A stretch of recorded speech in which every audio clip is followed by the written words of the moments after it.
All right, salamis. Yep. Welcome to Cineverm episode. Well, let's start that again. What up, salamis? Welcome to Cineverm episode 29,433, issue 7, Unbreakable, the review. Ultimate. This was the most suggested, most requested movie review that we've ever had in Cineverm history. We got one request. We had one whopping request from me. Alright, so my name's Anthony Renteria. With me is Chicken Lump. Chelsea. Yes, Chelsea. Hey, let me introduce myself, man. Sorry. And Chelsea. With me today is Chelsea. AKA Chelsea. So we watched Unbreakable, directed by M. Night Shyamalan. What is his name? M. Night Shyamalan. Shyamalan. Shyamalan. That's a cool last name. Yeah. It sounds like it could be in a tongue twister. Yeah. But it also sounds like a big time name, you know? Oh, just the M is like, I feel like any name that has a letter and then a dot and then two names or another letter dot and then a name, it's like legit, like J.R.R. Tolkien, H.P. Lovecraft, J.J. Abrams. Shout out to J.J. Williams. Oh, yeah. Up and coming filmmaker. Because he's the boss. Yeah. So what did you think about this? Oh yeah, spoilers for Unbreakable if you haven't seen it. Yeah, check our review first because we are going to spoil the shit out of it. If you've already seen it, you're in the right place. Yep. It's 9 p.m. I'm sleepy. Okay. Well, I like this movie for some reason. I'm not sure if it's just how it looked or how it was shot, but I know it wasn't the music. I know it wasn't it wasn't really the acting. I guess I just liked the way it looked. And the theme of it was so interesting to me that it fit. Yeah. Have you seen Signs or The Sixth Sense? No. Oh my gosh. Alright, so this guy, M. Night Shyamalan, he has a very interesting history or filmography. Yeah. He started and then he catapulted into mainstream from The Sixth Sense, which is a very, very good movie. And then Signs, some people don't like it, but I also think it's a very, very good movie. Yes. I haven't seen it in a while, but I remember it just being very impactful. Yes. And this movie, I was expecting it to be, because after a while he started making movies that were across the board hated. And two of them I saw, and they were probably some of the worst films I've ever seen in my life. He did After Earth with Will Smith and his son. Oh, I have seen that one. Oh, that one was It was not that good. Yeah, and then he made The Last Airbender, a airbender. That was very bad too. You saw it? I watched that opening night with sold out theater in the Alabaster Theater. Shout out to Amstar. Anyways, I watched it with the sold out crowd of Avatar: The Last Airbender fans. And everyone was so pissed. It was by the end of it. Well, just how, it ended, and then everyone was like, "What the fuck?" Because these are hardcore fans. Definitely. So it was, but just those two movies had no trace of anything from him. And then now watching this movie, having seen Sixth Sense and Signs, it's really cool. This is the M. Night Shyamalan that I really liked. Like his Yes. story, the way he writes, it's it's so weird. Like it's not realistic, but Mm-hmm. it's like thematically powerful in Yes. a very nice cinematic way. Like it's almost like like it feels like you're watching a movie, but it's almost like a play. Like Yes. everything that's happening is like turned up to 11 even though it's not. Yep. It's just the way things are structured. It's Mm-hmm. very interesting how he writes. He writes for like very small moments become very suspenseful moments. Yes. And it's really, really cool watching this. Watching this movie, it was not what I was expecting. I was expecting like a bad Shyamalan movie, but Mm-hmm. it was very unique. Mm-hmm. So much more unique than I even imagined it was going to be. Yeah. I So, really liked it. well, what did you like about the visuals? That was one of the first things you mentioned. Okay, so the visuals, let's just start off with how he positioned the camera in the beginning, where it starts with him on a train. Yeah. And then it makes that transition into the middle of the seat. And it's a little And girl. it's a little girl. POV fucking Yes. killed it. I was like, whoa, this is some fucking auteur level shit. Like, this Yeah. is such a interesting way to shoot such a basic scene. Mm-hmm. Like, married man, hot girl takes off. You know, like, I've seen that in like 1,000 movies, but Mm-hmm. seeing it from a perspective of a kid and then the way the camera was motivated by Yes. the supposed little girl's reactions, it made it feel like you were more there. And at the end, he also showed that the little girl was staring at him like, what a weirdo. Yeah, like judging him almost. Yes. So it worked on like so many levels. Well, I also got the feeling of if I were to be that little kid, it would stick in my mind. Like in the future, I would I've actually learned something from when I'm an adult kind of moment. Oh yes, that was a very like, and was that the opening scene? Yes. Yeah. The only thing I didn't like about that scene is that he put the credits in the middle, and it kept blocking. Like when he was putting his like I don't know, it was blocking like details. I wish he would have put it either above or below. Yes. Because the center frame was very much the details of him putting on the ring, his hands, his reactions and stuff. Yeah. But that was such an interesting opening to a film. And like almost the entire film is shot in a POV of someone. Like straight from there goes into the hospital scene. I love how he shoots it really far away. You see a body and then it's clean and then you have him and the doctor's talking or whatever. And then you just start seeing like blood pooling on the like whatever like, chest or back. Yeah, like some kind of cover or covering on the person. Like wrappings? Yeah, I think it was wrapping. Yeah, it was some sort of wrapping and then it just started bleeding. And then the way it zoomed in. And I love like almost every shot every character is within a frame. So it's like you either have doorways or windows, car windows, you have bars, you have shelves guiding the eye. It's very like it's almost like the whole film had like a funneling type of that's also something that I really liked. And I don't know, that just it was kind of like it showed that shot and then something would happen to him that might have not been a big of a deal, but to him, because as his character, he's been going through whatever trauma or whatever sadness or depression or whatever so long that just a small little change makes a big difference. Yeah.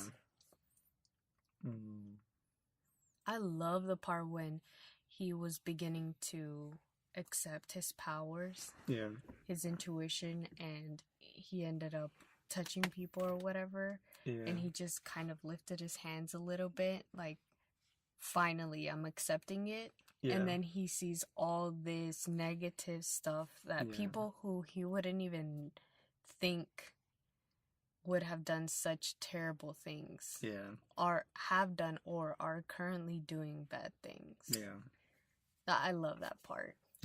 I really like that shot too because it was like a lower angle and then it almost made not godlike, but he felt almost angelic, like the way he was like opening his wings if he was gonna fly or something. Yeah, and I love that scene. Whoever did the costume design did a really good job because everyone's dressed in green and browns, including him, or he has like a darker green, I think, or something. Anyways, it is very like muddy. Yeah. Whatever color it was like a muddy. Yeah, every single costume was muddy besides the 3 people he touched. The girl he touched was red. He touched some guy which was in like yellow, and then he touched the final serial killer guy who was in orange. Yes. And that was also at the football field. So in the stadium, where it showed his first moment of realization, well, his first actual explained moment that those flashings that he was having were premonitions. Yeah. And he kind of saw that guy go into a bathroom, pick up something, and then walk into the stadium or whatever. He also had a blue jacket. Yeah. Everything else was dark, and he was blue. Yeah. Talking about the color, can I skip that? Yeah. Okay. I love the graininess of the film. Yeah, it seems like it was actually shot on film. It gave me like a Jumanji feel. Jumanji. Yeah. The old Jumanji. Because it was probably shot on film too. Probably, but it gave me a Jumanji feel. / Dennis the Menace. I don't know what that is. No. Well, it's about a kid who's at home and he makes booby traps for people. Oh, Home Alone? Yeah, that one.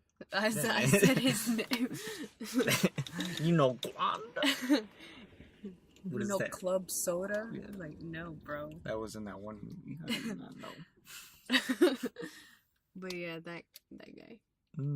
Yeah. It was like very old school, like, I don't want to say 60s because I haven't watched specific era movies. Well, this was 2000s. But it seems like old movie. You know? That's why I don't want to specify it. Well, we also watched it in standard definition. But still, you can still kind of tell that was the original. Yeah. I really like that, though. I like how it was shot in film. It's kind of crazy. Like, we're almost too used to digital films now that when we watch a film or a film that was shot in film, we're like, whoa, oh my god, what is this grain? Yeah. What were you gonna say though? You were gonna add something about the color. That part where he's in the dude picking up the marijuana or whatever drugs. So did he have something in his pocket and he just didn't say anything? No. I think it was, because it was really weird. He did not pick up drugs in the actual flashback or whatever you want to call it. There was an explosion. No. Yes, there was, because that little kid was screaming and the mom was screaming. Why would they scream if that guy has a bag of drugs in his pocket? No, he touched those kids and he felt the premonition of maybe the mom hitting the kid or something. I thought it was some type of explosive. Well, he said drug to him, though. Yes, but as a reason to check him. Yeah. I don't know. It was weird. But interestingly, that person... Jay, you looking at me? Yes. That person... Roll up that window. Sorry. She's over here looking at her kitties and stuff. Well, because they almost got in a fight because there's a neighborhood cat that comes over and bullies them. And have to react and... You gotta be unbreakable. Yeah, I mean, just me... I don't throw anything at it. It's just me moving around and it gets scared and the cat goes away. And obviously my cats don't because they love me. I'm just kidding. Well, what I was gonna say is that person, Cheer, not looking. to the person who was the person who could have or could have not have picked up drugs or whatever explosive thing you're theorizing. That's the director. M. Night Shyamalan. Shut up. Yeah. He's so young. Yeah. Well, I guess he was really young back when this movie came out. Like hella young. He's in all his movies. Really? Yeah, like he was in Split. He was the what was he in Split? I think he was like some janitor or some shit. I don't remember. We'll watch it. Interesting. But he's in like all his freaking movies. And not just a cameo, but like he's a character in the world or something. But yeah, just wanted to point that out to all the Easter egg finders. Well, everyone already knows, but I just wanted to let you know. No, I didn't know that at all. Yeah, He looks very, very young. Like if someone, you know how some people they look younger than they really are. Yeah, that's what I mean. Yeah, I don't know how old he was. I don't know how old he is actually. He looked. All right. To me, he looked 25. Oh, okay. That's what I'm saying. He looked very young to me. Well, anyways, I really liked, well, we already talked about the visuals a lot, but I really liked the lighting too. Like a lot of shots were really well lit, or I liked how they were lit. It was very like almost indie kind of film making. Like it felt really scrappy but real. Yes. It didn't feel like they were in a big studio. Yeah. Like the house felt like a real house. All the locations felt like real locations, and it wasn't them trying to overlight anything. Like he accepted when something was dark. Yeah. I really liked almost all the interesting shots. Like I said before, they're in like corridors or something. I really like that kind of shot design because it just shows that every single shot that he had, almost every shot in the whole film, it feels like he very thoroughly thought about it. And even the shots that I didn't like, where it was too much handheld to me, where it was getting kind of disorienting, I can't even hate it because it's his eye. And it's something so, like, I don't know, like, usually when I don't like a film visually and then I notice they do one shot that doesn't match any of the other shots, you can tell it's like, oh, this looks cool. Yeah. Or like that day they had an epiphany and came up with a cool shot. But with a film that's so, like, cohesive, and sometimes it goes a little too far, like, I can't even dislike it because that's just his style, and it's almost like it's just on me to accept it. So it's really very interesting. We haven't seen film where I feel like someone has a very unique style in a while, visually at least. Let's talk about this bullshit ending. Oh yeah, straight to before we let's go to that. Or we can go back. No, let's go to the ending because it's that is the only part where I was like, man, out of all the endings, this was the ending. In a good way or bad way? Both. Good way because it kind of matched the whole the whole story and how it was played out. Yeah. And bad because I'm so used to other endings. If that makes any sense. And the text and the font, and they even changed the color to a little yellow, I think. Yeah. It was perfect. So it's like one of those crime bad boys. Oh yeah. It felt so rushed to me. That's what I didn't like. It felt like, boom, he does his first hero thing. Awesome. And then he goes straight, I assume, to celebrate with the guy, which, he already knows or whatever. And then it just goes straight into, yes, he did whatever, and then it's over. Like, it doesn't even show, I don't know, just ending it with text is such a... Oh, it's not good.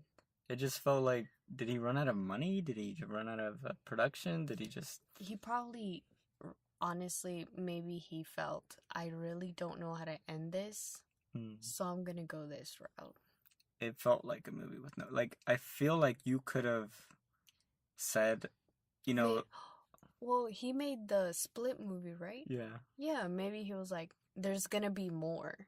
Oh, so yeah, why not? Yeah, he's always talked about how he wanted this to be like 2 movies or something, or have a trilogy. Mm. But, I mean, still, like, what a lackluster ending with text. Yeah. You know, that's just, I don't think I've ever seen a film that actually ended with text. I mean, I've seen TV shows, like I said, the whole bad boy. But I've never seen a movie that ends with, and then he was sent to insanity, whatever, penitentiary. Like, I've always seen maybe a short montage of clips showing the cops pull up, put him in the thing, you know. I don't know. Like, I don't know if that would have made it better. No, I don't think you would have been satisfied at all. Yeah, it does seem like a really weird, because it's obviously an origin story. Mm-hmm. But oh, so this story never really existed before that? Oh, like as a superhero thing? Yeah. No, it's original. Oh, then that kind of makes sense. Yeah. Like he is coming up with it as it goes. You know? Yeah. I'm just trying to think how I would have ended it, and it is, now that I'm thinking about it, I'm like, fuck, how do you end?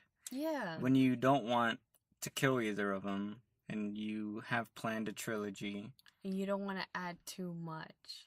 I feel like the reveal of him being evil could have been played differently.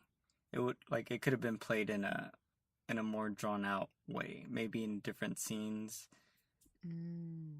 All right, question. You know why it doesn't really make sense, because he touches people, right? Yes. And he feels it. So that one time they were at the football stadium, he was standing right next to him, basically touching his shoulder.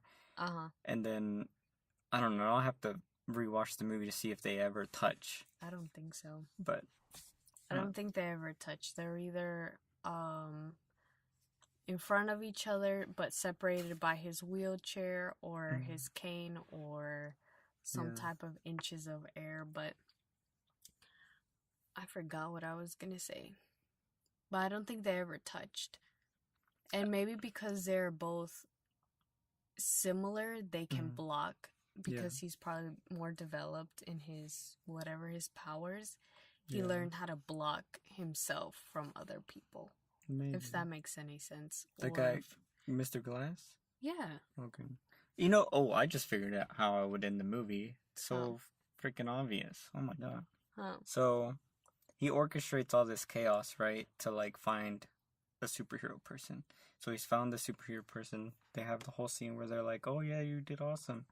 And then now he's like, "I can make a badass scene now." Like he's has to save people. So he sets up another chaotic thing, maybe in a hospital with the wife, or a school with the kid, and he creates some catastrophe for him to save. And then maybe throughout that, it would end in like a big finale or whatever, and him trying to save as many people as he can, and maybe through that situation he discovers that it was Mr. Glass, or I wish it was that character would have had that intuition himself, instead of just like falling back on the power. Seems very cheap. So did you ever think that he was a villain? Yeah, I kind of knew. You kind of knew? I'd never thought of that. I kind of knew because I remembered at the end of Split, he's sitting in a whatever shop, and then he's looking at the TV, and then it says some person kidnapped girls, is into mental asylum, and then some other person beside him is like, "Wow, sounds like that other guy, right?" Or some shit like that. I don't remember the ending of Split. Well, I didn't remember. I don't remember the wording, but the fact that Samuel L. Jackson wasn't beside him, I was like, oh, that Samuel L. Jackson must be a bad guy. And then the way he was dressed with the like slick suits, purple. Purple's always the evil color. Only evil people like the color purple. Whoa. That's my favorite color, sir. Exactly. You're the super villain. Settle down, bud. anyways, what was his name? Yeah, the way he was dressed, and then his personality, like he had a very troubled back or growth. It just seemed very obvious to me. Yeah. I wish they would have planted it a little better. I don't know. Can we talk about... Okay, never mind. You go ahead. No, can we talk about what?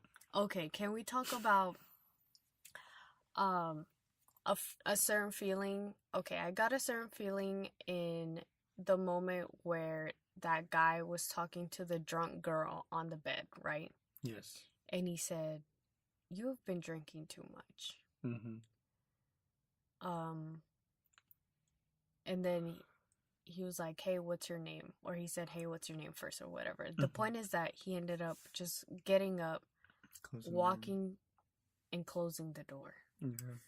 And I've only felt that feeling one time. And I feel like it's very powerful because in the other movie, which was 8th grade, was the only other time that I've ever felt that feeling.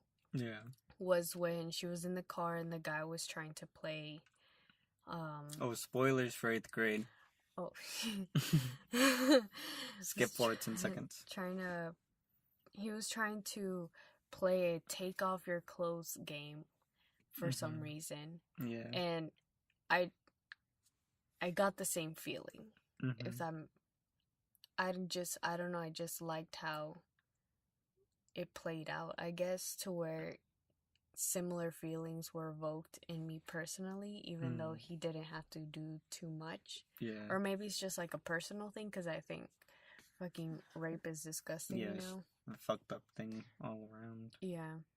But it was the same level. So I don't understand why it was the same level, how it had such similar impacts.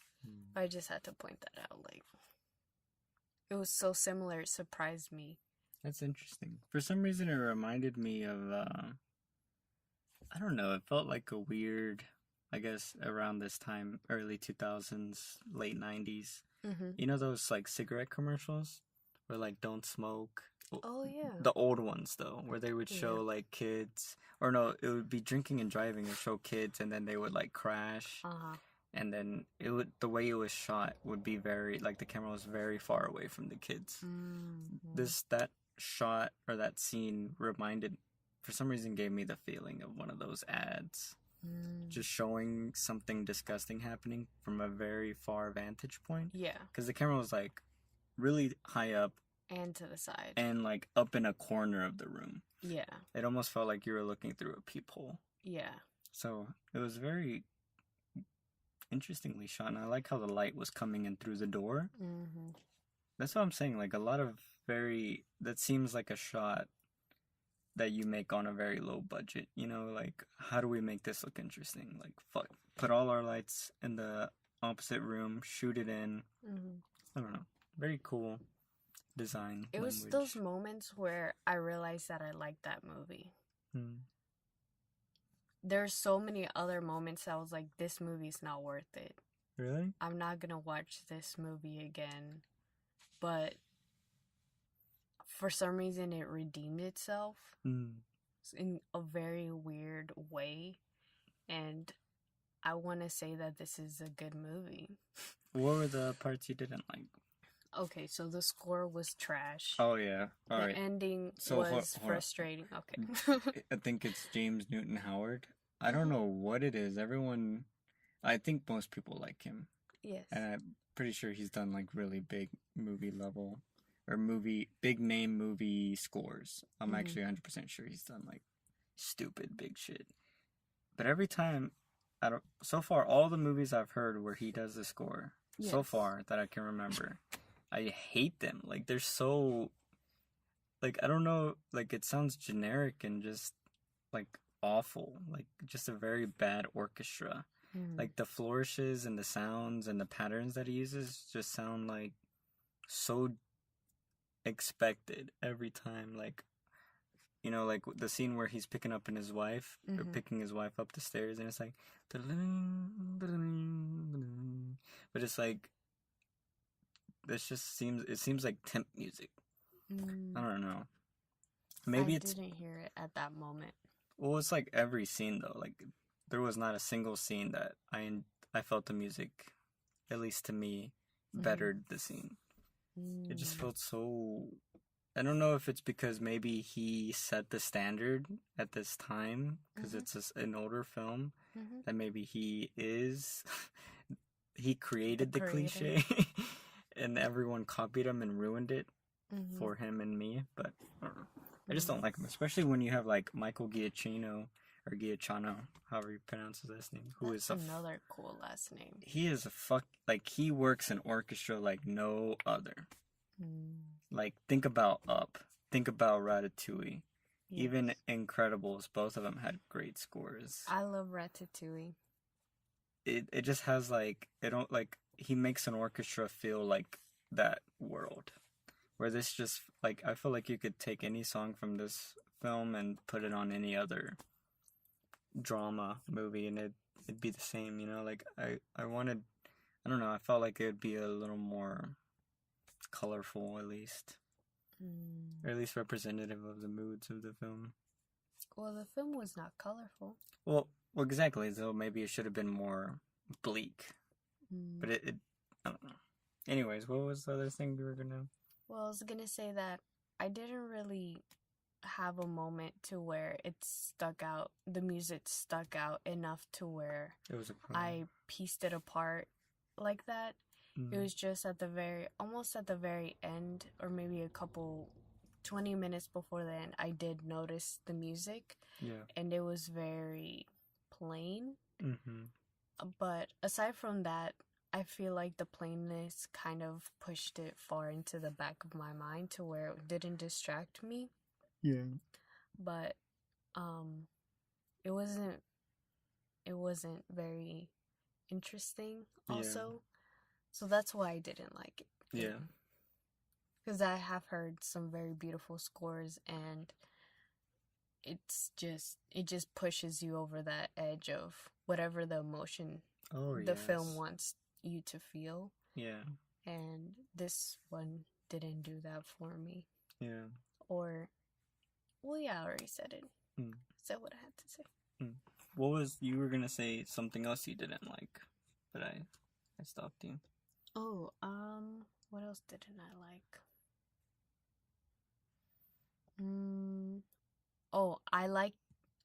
Here's something I liked. How the mom was supporting, what's his name? Jacob? The son? Yeah. I forgot his name. Joseph. Joseph, no. The evil guy.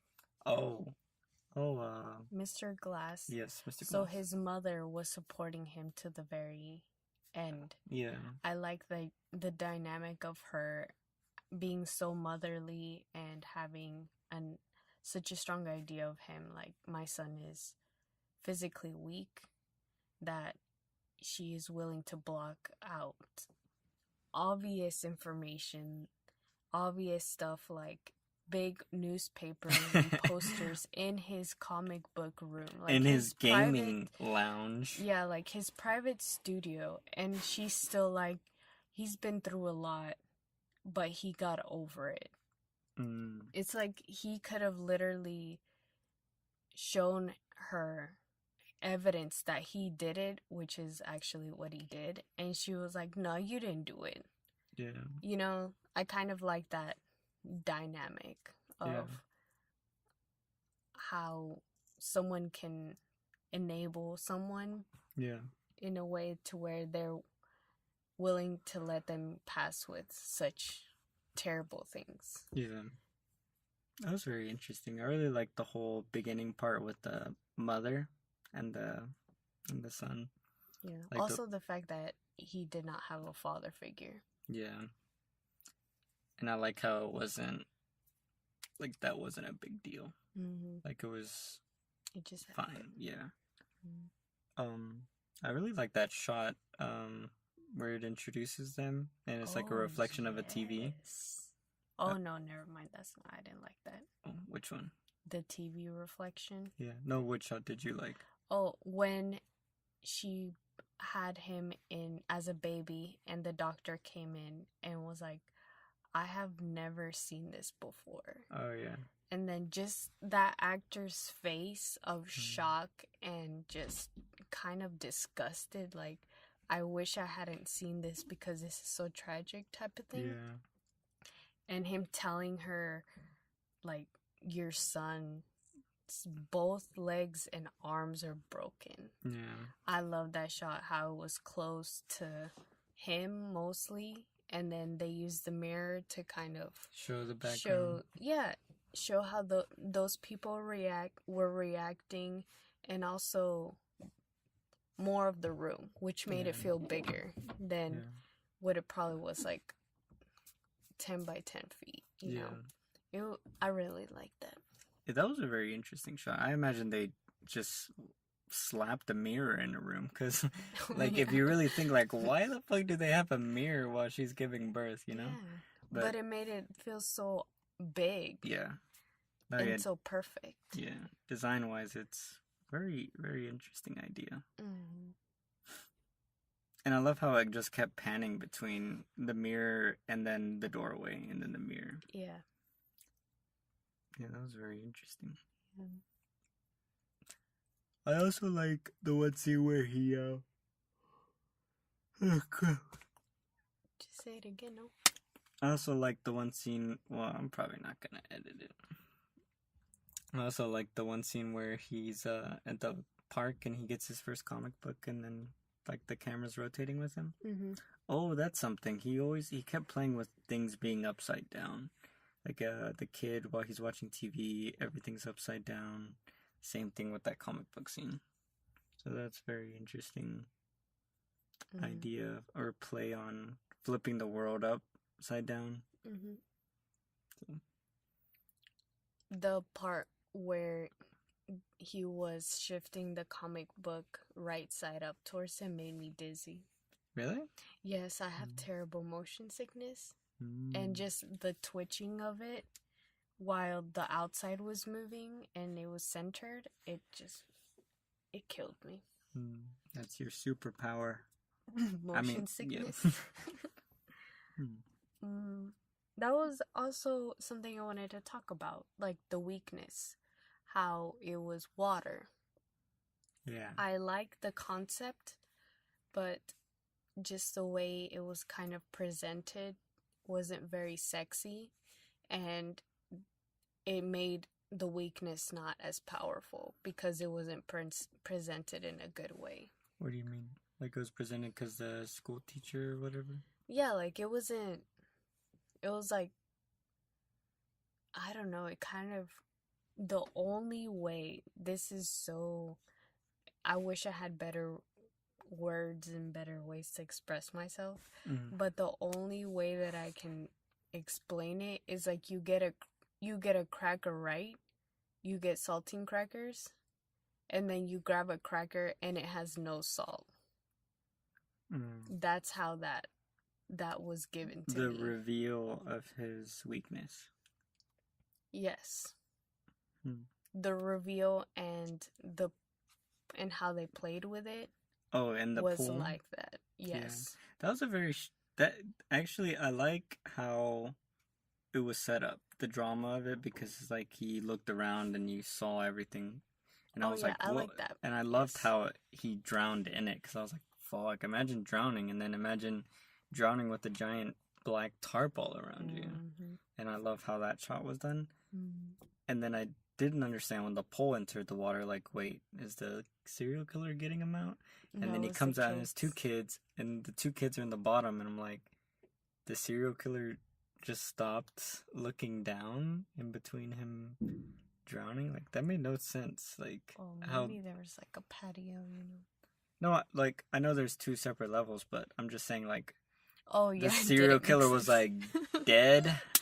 That's a wrap, or I'm gonna go over here and drink my beer. Like, what? And then, because he was coughing very loud, like, you know, like, how do you, and then there was no window in the upstairs, or it was completely open. And then he went all the way through the house, went all the way up, and then still snuck behind him. Yep. And he didn't have a beer in the first place. I don't remember a beer being on the counter. So he must have went downstairs, grabbed a beer while the kids were downstairs. I don't know. It doesn't make sense. Like, it could have made sense if he would have shot it differently, I think, or, like, showed the events differently. But it just felt very strange, him being rescued, and then literally the next shot is him sneaking behind him. That was kind of confusing. But you know what part did savor it? What? That scene for me? How he got out the pool with both hands on the edge, and then he just lifted himself up with pure manpower, and then he came out with his hood, and then he looked all badass. That was the best. That's what saved it for me. Dope. Yeah. And also, what I liked was when his kid was putting more weights on the... Oh, that was an awesome scene. Yeah. What is it called? Barbell? Yeah, I think so. Whatever.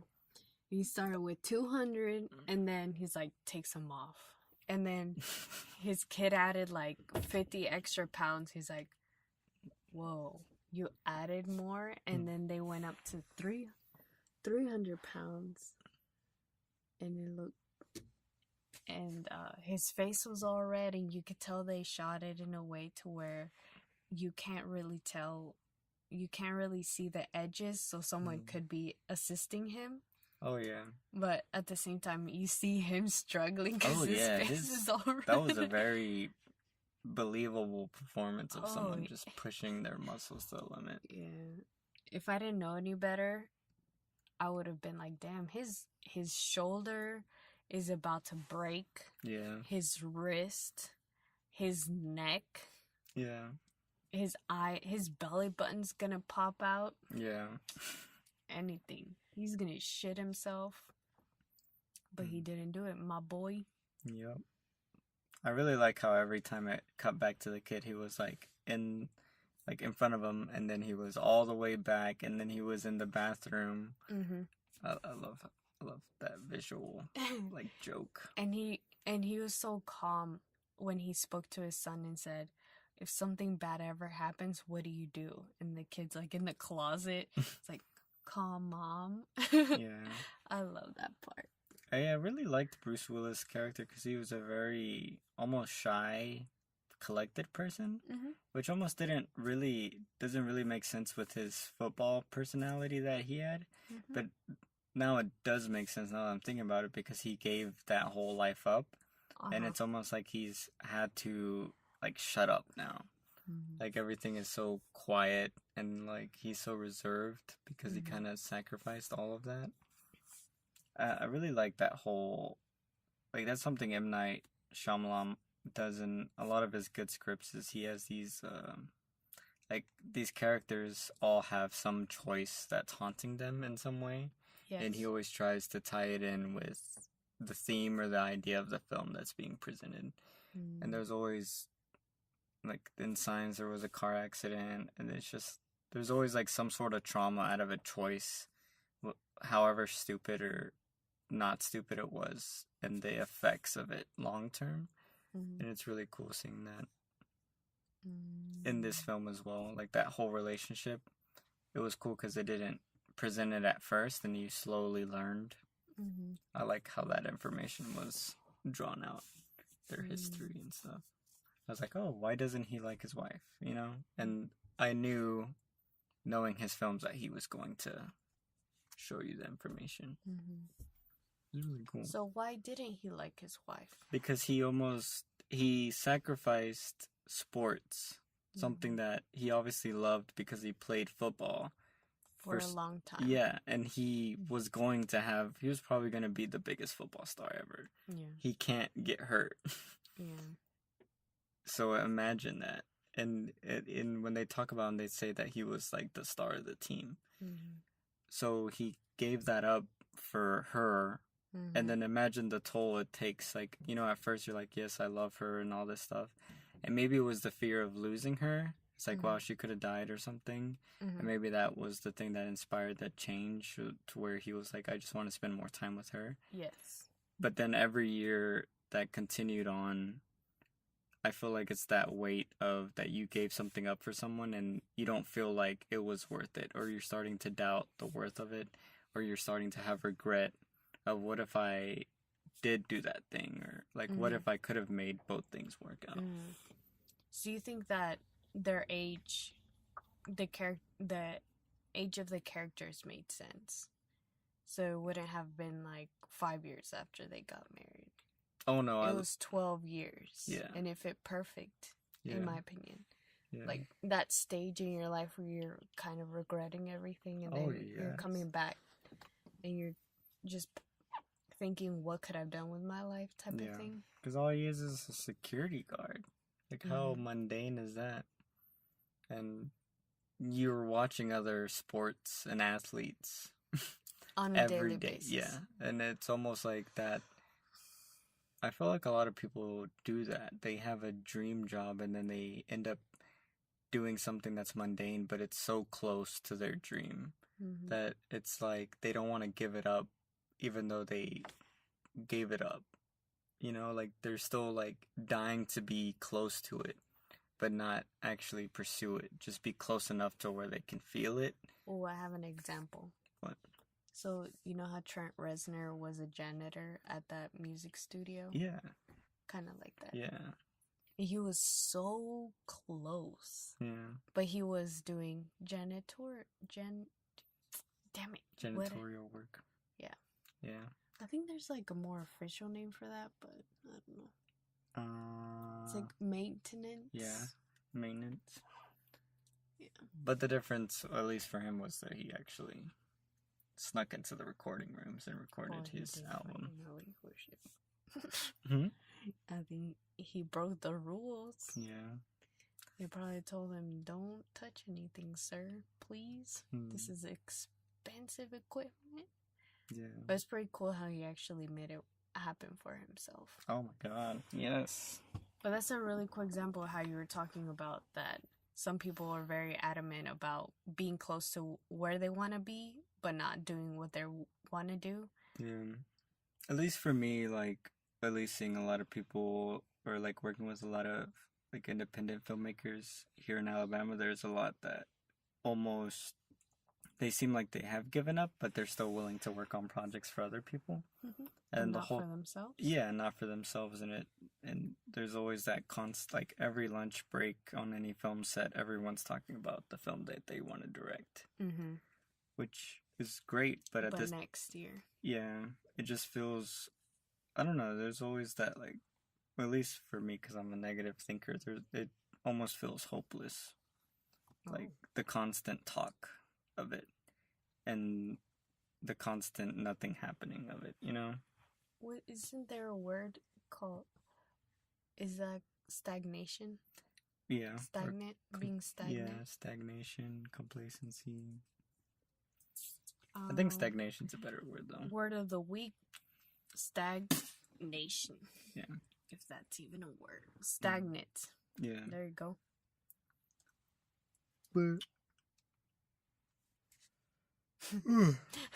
What do you do when something bad happens? Stagnate. Call mom. Oh. Call mom. I love that. Line of the film? Yep. Do you have anything else I felt like we actually drained out the whole conversation. Yeah. I'm trying to think. Let's talk about this whole comic. It starts with text that says, the average person reads so many hours. The average comic book fan. The average comic book fan spends at least 1 year. 1 day. Time-wise. Oh, in their life, yeah. Of their whole life reading comic books. Yeah. That's not surprising. Last year... No, not that part. Oh. But that the fact that there's that many books to read. Comic books to read. Oh, yes. And currently, I don't know, you go to Books A Million or whatever, you see the bigger comic books. But for me, it would have been so exciting just to buy a comic book when I was little, you know? Because when I was born, it wasn't that big of a thing. But back in the day, it seemed like it was. And I've also read books where they talk about how they printed new series every single weekend. Yeah. So it's a constant thing. Yeah. And you could follow your favorite character, your favorite heroes or villains, and you know, stuff like that. Yeah. Yeah. And it makes sense, like, yeah, you could spend a whole year of your life full of your life reading comic books. Yeah. I'm looking forward to the day where I have a slot of time for comic books, because I really want to explore that world. Yeah. Because if you really think about it, each panel or each frame is a storyboard, you know? Like, I feel like you would learn so much as a filmmaker reading comic books and understanding the language of movement from panel to panel, and the visual language that it's describing. Like, if you were to erase all the words, I'm pretty sure each comic book, you could understand everything that's happening by just looking at each frame.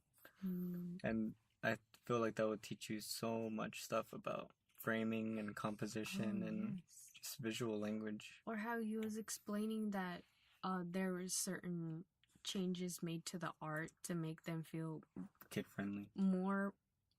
To make them feel bigger than life or more realistic. Yeah. And the villains always looked bigger than life, stronger than normal, bigger heads, bigger proportions. And then the heroes seemed very chiseled or whatever. Yeah. Like, they just seemed better than life. Yeah.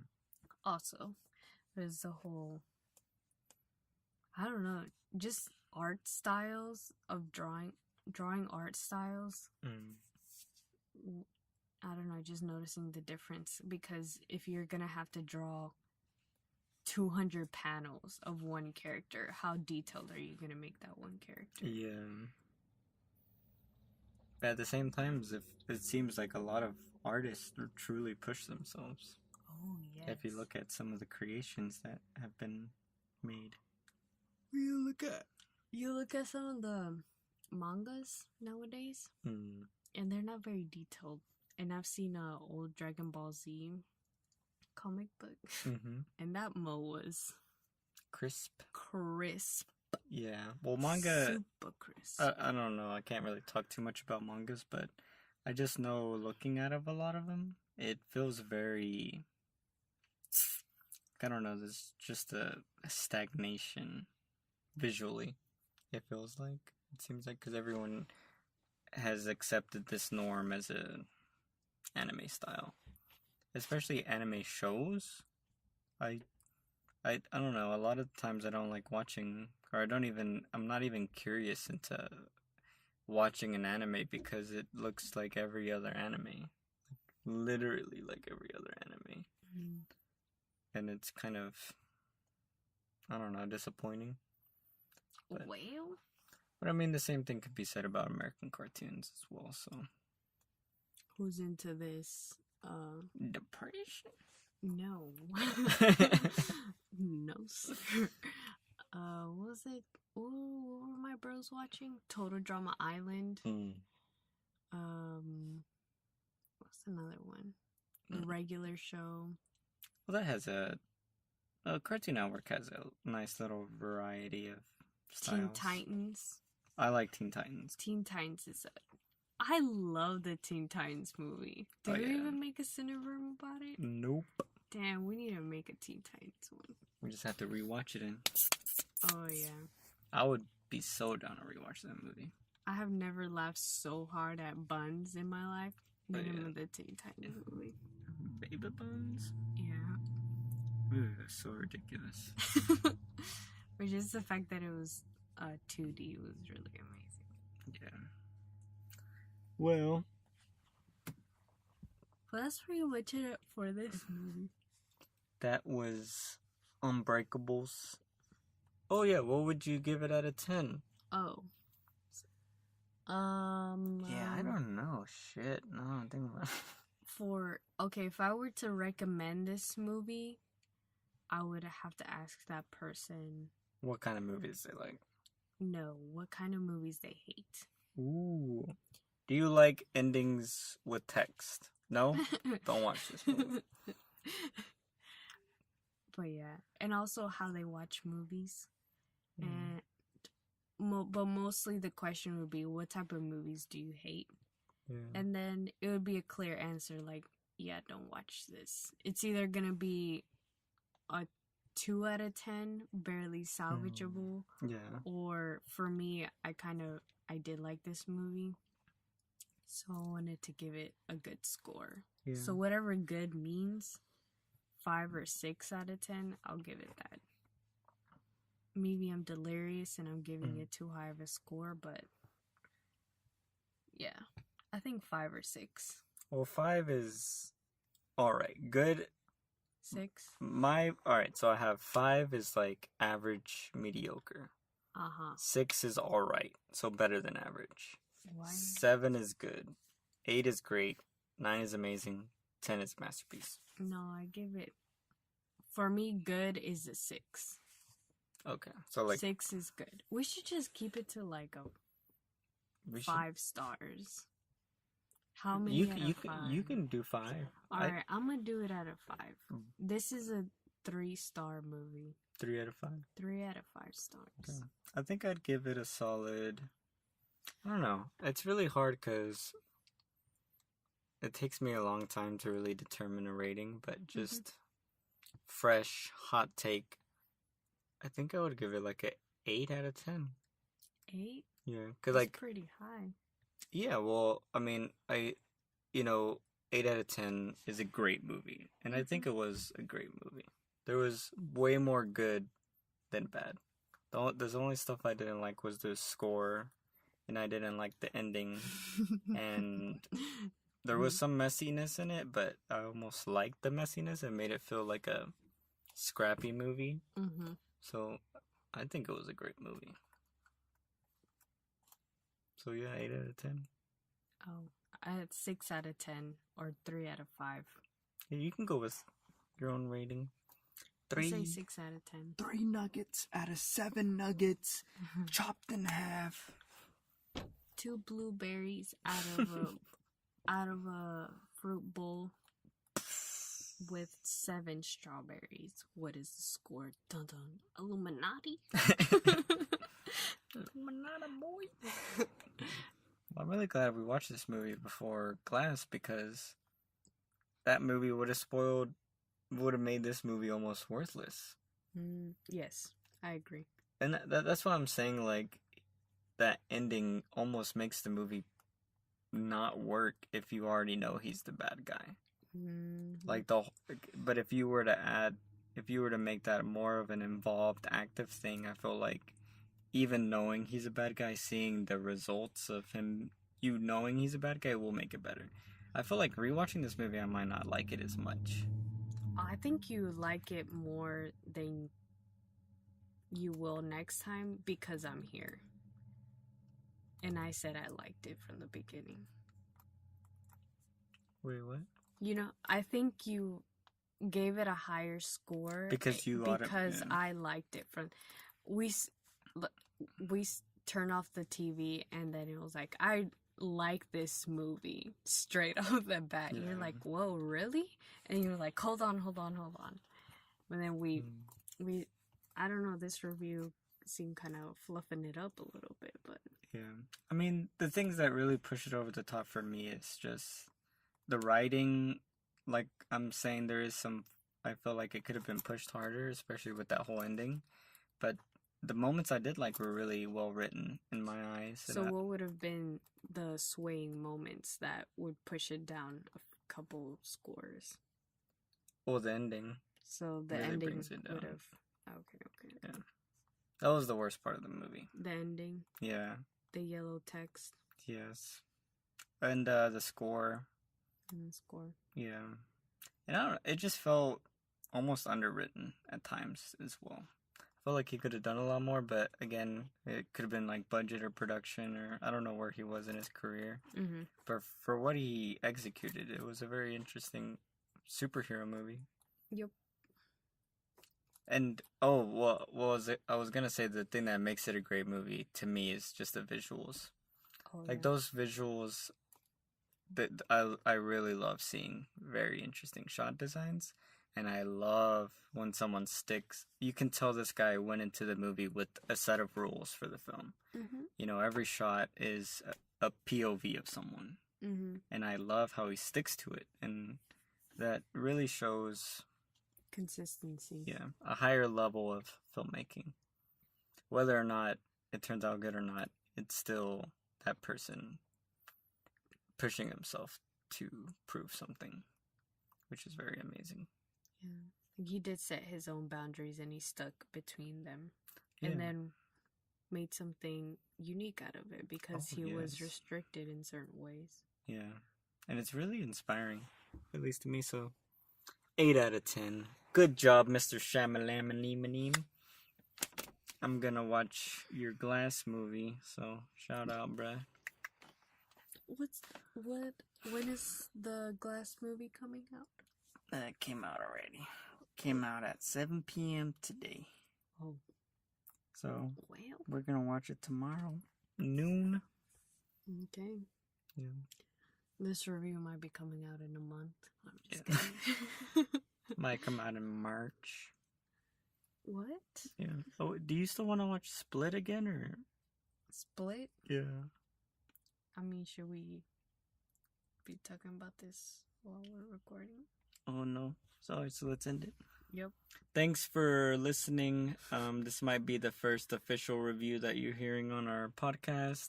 Maybe. We still have like 5 other episodes that are going to be posted throughout the week. Mm-hmm. They're a little scrappy, so they were recorded before this, obviously, so you know, bear with us. You can email us your questions, concerns, suggestions at cineverm@yahoo.com. Let us know what you thought about this movie, Unbreakable. Do you like Shyamalan? Do you like Glass? Have you ever broken a bone? What did you think about the text at the end? You know, I've never broken a bone before. Really? Ever. Or sprained. Me neither. The most I've done is probably a couple bruises and maybe 2 cuts max. Oh, I just realized a scene we didn't talk about was the whole gun scene. What do you think about that? I wasn't that It was it was kind of weird watching it after like Blind Spotting and that little kid gun scene, and then I felt like there was another movie where someone points a gun at someone. Fuck, that we watched. The part that I did like was how they all were kind of sitting down. They all sat down immediately afterwards. For me, that seems like what my reaction would be like. That would have mentally, it would have drained me so much that my body would just collapse. It was a cool scene, and I liked the idea of it. I feel like something was a little off, though. I think it's also how you shot it. Yeah, it was. And also, in Blind Spotting, the kid was about to shoot himself. Yeah. Not someone else. And he was a younger child. Yeah. I love how he was like, he first went into, we're friends. You can't betray me. And then he went into persuasion. If you don't put it down, I'm going to leave, go to New York. And then he advanced to anger, like, put that down or you're going to be in big trouble. And I love that, like, that progression of just stress, verbal stress. Yeah, I like that. That was very well written. I'm curious to see what would have happened if he got shot. Like, I like how he brought up, like, yeah, it's not gonna hurt me, so the bullet's gonna bounce off and kill you or something. I think it would have gone through him, or he doesn't have healing powers. He just can't break anything. He's not like Hancock. I don't know. We'll find out in Glass tomorrow. What if I love Hancock. I said weenie. Anyways. Yeah, so email us at cineverm@yahoo.com. You know, tell us what you thought about the movie. If we get a lot of responses, you know, we'll do a postmortem or whatever.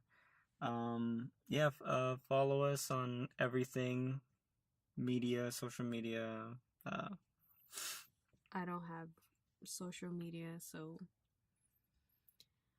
you know, scream at the moon and I'll hear it, boys. Yeah.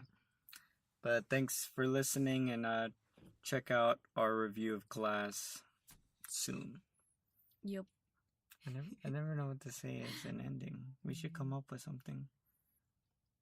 Bye, I love you. Oh. I'm gonna tell the audience I love you. Alright, bye, I love you.